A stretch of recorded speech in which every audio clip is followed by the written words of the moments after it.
this is how we jive for mass communication. Here I'm again with another video. In this when I'm going to show you how you can get your API key from ChatGPT for your Python or PyCharm if you are making some chatbots. So go to Google Chrome, Firefox, whatever place if you are, and you have to go to this website. Check the video description, I will leave the link. It's platform.openai.com/API keys.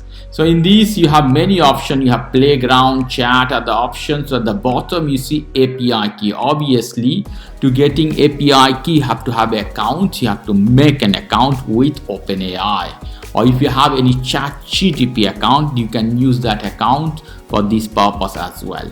So you come to this page here, you have to create a new secret key. So I type here, for example, new 007. Default project is fine. Create a secret key. I hit this one. So this is the API key from OpenAI. You have to copy this one and paste in your project or Python, whatever you are using. So very simple, guys. And here later you will see all the keys. If you want you can delete. So this is the way you can get API key for chatbot from ChatGPT. Okay guys, if you like this video please do subscribe to my channel. If you like this segment please give me a thumbs up. Take care, till then, bye.